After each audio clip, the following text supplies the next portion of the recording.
네, 다음 문장의 짜임입니다. 그래서 주어 서술어로 나뉘는데 일단 주어는 무엇이 누가 무엇이 서술은 어찌하다. 그러니까 대상의 움직임을 나타내는 거죠. 그래서 누가 무엇이 어떠하다. 대상의 상태를 나타내는 의미가 될 수도 있고요. 또 누가 무엇이 무엇이다. 대상을 지정하는 경우도 있고. 움직임을 나타내고 상태나 성질을 나타내고 대상을 지정하는 게 있다는 거죠. 그 다음 문장의 성분입니다. 문장 안에서 목표특기하는 부분은 우리가 문장의 성분을 하죠. 그래서 주성분은 문장을 지는 기본적으로 필요한 성분들. 그래서 주어 서술어, 목적어. 동작의 대상이 되는 부분이니까요. 그 다음 보어는 뭐뭐 되다 아니다 라는 요구되는 문장 성분. 주어는 다 알겠죠. 앞에 오는 거. 서술어는 뒤에 뭐 상태나 성질을 의미하는 거. 어떠하다, 무엇이하다, 어찌하다 설명하는 거. 그래서 아까 말처럼 것처럼 목적어는 누가 무엇을 어찌하다, 무엇을 해당하는 거고. 요철기는 현지를, 그죠? 과일을. 그 다음에 무엇이 되다, 무엇이 해당하다. 그래서 얼음이 되었다. 그래서 그거 좀 다르죠? 얼음이가 보호가 되고 되었다가 서술어가 되는 거죠. 초등학생이 아니다. 근데 문장에서 이거 빠져도 문장은 돼요. 그죠? 동생은 아니다. 문장은 되잖아요. 그죠? 보충을 해준다는 거죠. 어떻게 보면 되다 아니다. 그래서 물이 얼음이 되었다. 그래서 동생은 초등. 이게 같은 사람인 거죠. 결론이. 그죠? 물하고 얼음은 같은 거잖아요. 그죠? 그 다음 부속성분, 주성분 내용을 자세히 꾸며주는 역할을 하는 부분이 있는데, 그래서 체언을 꾸며주는 문장성분, 그걸 뭐라고 하죠? 관용어라고 하죠. 관용어. 그래서 가을은 독서의 계절, 뭐뭐으로 했지? 애 친구를. 그죠? 그 다음 부사는 주로 영어입니다. 동사 형용사를 꾸며주는 문장성분이고, 때로는 관용어나 다른 부사 문장 전체를 꾸며주기도 한다. 그죠? 관용어나 다른 부사어 문장 전체를 꾸며주기도 한다는 부사가. 그래서 장미꽃이 참 예쁘다 소설을 꾸며준 거죠. 과연 그는 훌륭한 예상구나. 과연 전체 문장을 보는 거고. 또 독립성분은 문장은 다른 성분과 직접적인 관계를 맺지 않고 독립적으로 쓰이는 성분. 감탄사나 부름이나 감탄, 응답을 나타내는 문장성분. 지영아, 너는 피아노를 잘 치는구나. 독립어죠. 세상에 이런 일이. 네, 나온 문장 구조가 다른 것은 우리가 옆에서지만 무엇이 어찌하다가 있고요. 어떠하다 이거 움직임만 나타나는 건 어찌하다. 어떠하다는 성질 상태를 나타내는 거예요. 무엇이다는 것을 대상을 지정하는 것이고. 그래서 물이 맑다. 이거는 어떠하다는 거죠. 물이 어떠하다. 어떠하다. 산이 높다. 어떠하다. 꽃이 피었다. 이건 어찌하다는 거예요. 그죠? 어찌하다. 그래서 3번이 다른 거죠. 어떠하다, 어떠하다. 그죠? 주성분에 속하지 않는 것은 주어, 목적어, 서술어, 보호, 관용어죠. 관용어는 주성분의 내용 꾸며주는 역할은 부속성분에 해당합니다. 그 다음 뭐뭇이란 문장을 다른 성분과 직접 관계를 맺은 독립적으로 쓰이는 거. 이걸 독립성분이라고 하죠. 독립어예요. 독립어로 해당합니다. 밑줄진 부분의 문장성분을 각각. 그래서 하늘이 푸르다 서술어죠. 푸른 하늘이니까 관용어죠. 밑줄진 부분은 문장성분이 알맞지 않은 것은 진우는 막내가 아니다. 그죠? 진우가 막내는 보호죠. 그죠? 맞고. 그 다음에 소미가 반장이 되었다. 소미나 반장은 같아요. 그죠? 주어가 아니라 보호죠. 2번이 틀렸습니다. 네, 다음은 후문장과 견문장입니다. 후문장은 주어와 스스로 관계가 한 번만 나타내는 거죠. 문장이 하나라는 거잖아요. 제비꽃은 정말 예쁘다. 제비꽃은 주어 스스로. 주어 스스로 관계가 두 번 이상 나타나는 거예요. 정우는 영화를 보고 끝났죠. 혜수는 책을 읽는다. 그래서 이어진 문장. 어떻게 보면 주어 스스로가 두 번 나온 거죠. 그래서 견문장이라고 합니다. 후문장입니다. 그 다음에 이어진 문장인데요. 둘 이상 한 문장이 대등하게 이어지거나 종속적으로 이어지는 부분이다. 그래서 앞절과 뒤절의 의무 관계에 따라 대등하게 이어진 문장과 종속적으로 이어진 문장이 나뉜다. 대등하게 이어진 데는 대등한 것은 말고도 똑같은 거죠. 대등하게 이어진 거. 그러니까 앞절과 뒤절의 의미 관계와 대등 관계에 있는 문장은 윤진이는 웃었지만 이제 반전이죠. 민서는 울었다. 이건 약간 대조적인 의미인 거고요.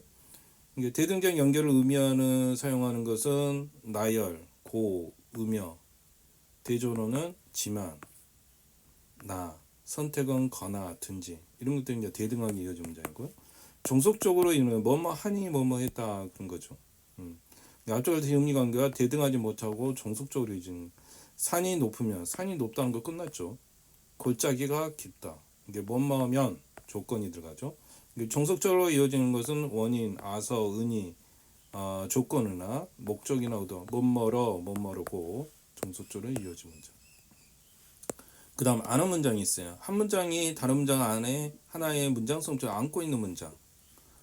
어떤 절 안긴 문장을 안고 있느냐에 따라서 한같지는 않는다.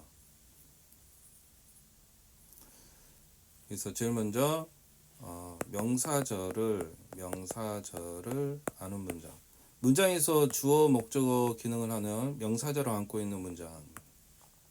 그래서 그가 오기를 주어.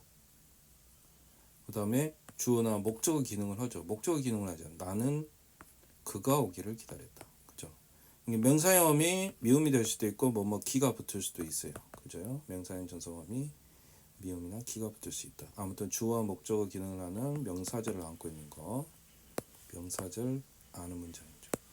관형절을 아는 문장은 문장에서 관형 기능을 하는 관형절을 안고 있는 문장입니다. 뭐뭐는 수로 끝나는 거. 나는 우리 아이가 우는 아이가 울다. 그죠? 우는을 그랬습니다. 관형절을 아는 거죠. 그 다음 문장에서 부사절을 가진 아는 문장. 문장에서 부사 기능하는 부사절을 안고 있는 문장. 부사형 전성이면 개, 도록으로 있죠. 이게 빈수는 이가 시리도록 차가웠다. 개나 도록으로. 또 소술절을 아는 문장. 문장에서 소수로 기능하는 소술절 안고 있는 문장 있죠. 그래서 절 전체가 소수로 기능을 하는 것. 승재는 마음씨가 곱다. 여기서 마음씨가 곱다. 그죠? 소술절을 하는 거. 마음씨가 곱다. 소술절 안고 있는 거. 승재는 곱다도 되지만 마음씨가 곱다. 이게 인용절을 아는 문절이 있어요. 다른 사람 말을 옮긴 인용절을 안고 있는 문장. 직접 인용은 조사라고, 간지점은 고로 되어 있는 거죠. 그래서 뭐라고. 민재는 그의 말이 그죠? 직접 인용을 했죠. 그의 말이 옳다고 말했다. 간접 인용을 해서 하는 겁니다. 그래서 뭐뭐는 주어 관계가 한 번만 나타나고 그죠? 헛문장이죠. 헛문장 한 번만 타고 주어 스스로 두 번 이상 이건 견문장이라고 하죠. 견문장이라고. 문장의 짬이 다른 것은 그렇죠. 인생은 짧고 이것도 이어진 문장이죠. 그죠? 견문장이에요. 짧고 예수는 길다. 그 산이 높으면 그러니까 이것은 대등하게 이어진 거죠. 그죠? 이어진 문장, 견문장이죠. 이어진 문장. 그다음 산이 높으면 골짜기 깊다. 이거는 종속적으로 이어진 거죠. 그죠? 아무튼 이어진 문장. 결이 좁아서 나는 동생이 어지르다를 관형절을 안고 있는 문장이에요. 이어진 문장이라 4번 정해달죠.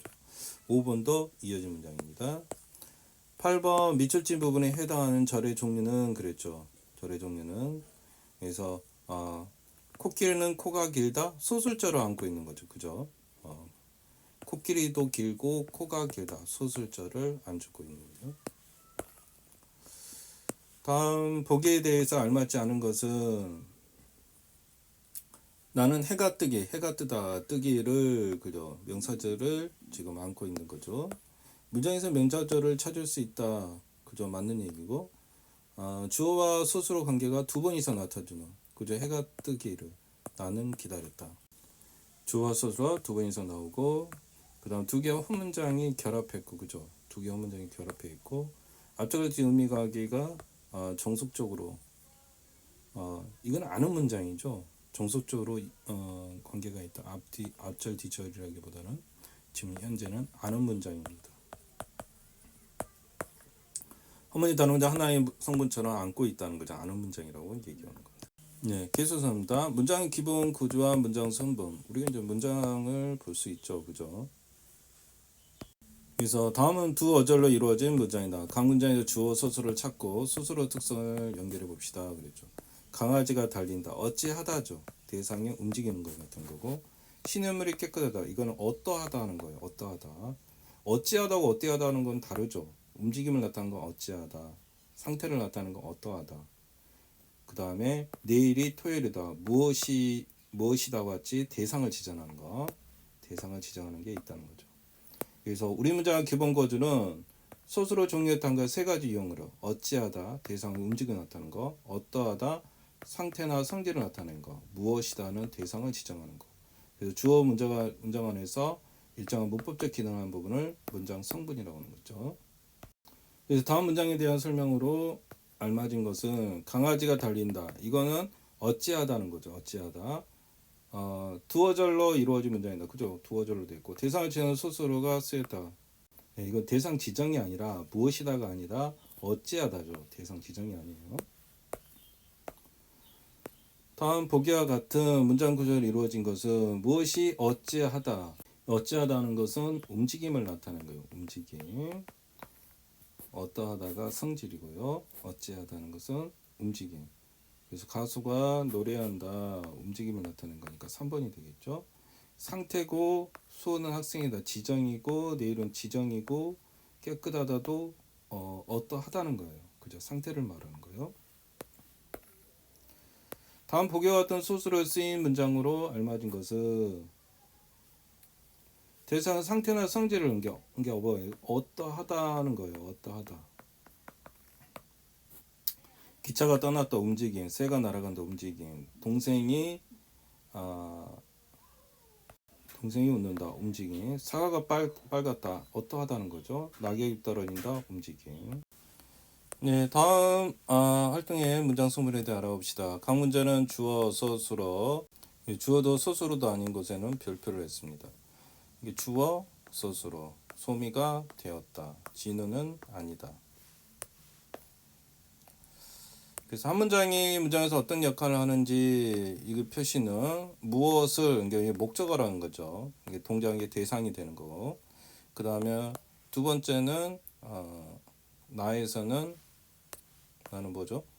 이게 회장이 되었다 그러니까 약간 보호적이니까 이게 무엇이 되었다. 누가 무엇이 되었다는 거. 주어 소수로 말하면 불완전한 의미를 보충하는 거. 이게 보호라는 거죠.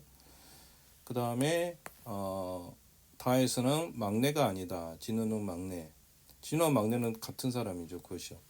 무엇이 아니다. 같은 무엇에 해당한 주어 소수로만 불완전한 이것도 보호 역할을 하는 거죠. 네, 다음은 문장 성분에서 문장을 이루는 기본 구조로 주성분이라고 하죠. 주어, 소수로, 목적어, 보호 이렇게 돼 있습니다. 이게 동작을 나타내는 상태나 성질 또 주체가 되는 문장 성분 이게 주어 동작이나 작용 상태 성질을 나타내는 거 소수로죠. 샀다 말다 학생이다. 소수로 나타내는 동작이 대상이 되는 거 이게 목적어죠. 과일을 현재를 뭐뭐가 되다 아니다에 수수로 요구되는 문장 성분 얼음이 되었다 유전성이 아니다 보호 역할을 하는 거죠. 다음 밑줄 친 부분에 문장 성분이 바르게 연결된 것은 그렇죠. 수호는 학생이다. 이건 소수로예요. 그죠? 그 다음에 소미가 회장이 됐다. 보호 맞죠? 막내가 아니다. 진우는 막내가 아니다. 이것도 주어가 아니라 보호죠. 선호가 주어예요. 우유를 목적어죠. 그 다음 주성분으로만 이루어진 문장이 아닌 것은 하늘이 매우 맑다. 부사어가 들어가 있어요. 그죠? 종속 부사어가 들어가 있기 때문에 1번이 주성분만 이루어진 건 아니에요. 그죠? 주어 보호 소수로 주어 목적어 소수로 주어 목적어 소수로 주어 보호 소수로 이렇게 되는 거죠. 그 다음 밑줄 친 부분에 대해서 한번 알맞은 것은 그랬죠. 꽃다발을 샀다. 목적어 되는 거예요. 소수로의 동작의 대상이 된다. 4번이 되죠. 다음 문장에 대해서는 알맞지 않은 것은 그랬어요. 진우는 막내가 아니다. 이건 보어로 쓰인 거예요. 이게 새 어절로 이루어진 거. 새 어절이죠. 주성분이 이루어졌어요. 맞아요. 막내가를 생각 문제 불완전하죠. 완전한 건 아니고요. 불완전한 겁니다. 3번이 틀렸죠. 예, 다음은 부서 문장의 부수성분에서 알아봅시다. 그랬죠. 각 문장에서 꾸며주는 문과 꾸밀 받는 말을 붉은은 노을을 지금 수식해주고 있는 거예요. 열심히는 지금 서술로 수식하고 있고 이게 새 모자를 그죠? 새는 모자를 부지런히는 나른다를 소수를 꾸며주고 있는 거죠. 모든도 유리창을 깨끗이 닦았다. 그죠? 깨끗이는 닦았다를. 체온을 꾸며주는 말을 새나 여기서 뭐가 있었죠? 새나 모든. 그다음 부지런히나 깨끗이는 용언을 꼭 지금 수석이 해주고 있는 거죠. 그래서 원래 문장과 꾸며주는 말의 생략한 문장을 비교가 어떤 차이가 있는지 얘기해 보실 거예요. 문제 한번 풀어봅시다. 8번부터 다시. 밑줄진 부분의 문장에서는 하는 공통적 역할로 알맞은 건 새는 모자를 지금 있어요. 그죠? 열심히도 마찬가지로 소스로를 지금 꾸며주고 있는 거죠. 그래서 8번에 보면 문장의 기본 뼈대를 이룬다? 아니, 기본 뼈대가 그냥 부가적인 거죠. 약간. 그 다음에 부름이나 감탄 등을 나타나. 이건 아니에요. 주성분은 내용을 꾸며주고 있는 거죠. 그죠? 문장의 주성분 목적어나 아니면 소스로를 좀 꾸며주고 있는 거죠. 밑줄진 부분이 꾸며주는 말과 성격이 다른 것은 그랬죠. 붉은은 노을을 꾸며줘요. 그죠? 꾸며주는 말의 성격이 된 거. 독서는 계절을 해주고요. 관형어죠. 유리창이니까 이것도 마찬가지고 관형어. 부지런히 소수 예순 친구를 목적어로 그러니까 이게 4번만 뭐죠? 부사어인 거예요. 나머지는 다 관형어인 거고요. 다른 문장에서 부수성분을 모두 찾고 각각이 꾸며주는 말을 그렇죠. 과연 그는 과연 같은 경우는 문장 전체를 꾸며줘요. 근데 훌륭한 것은 화가만 꾸며주고 있는 거죠. 그런 차이가 있다는 거죠. 그 다음 문장 성분에 대한 설명으로 알맞지 않은 것은 그래서 관형어 부사어가 있다. 부속성분이죠. 생략해도 문장이 성립돼요. 주성분은 내용을 꾸며주며 역할을 한다. 문장의 의미를 더 구체적으로 만들어줘. 다른 문장과 관계없이 독립적인 독립어를 얘기하는 거예요.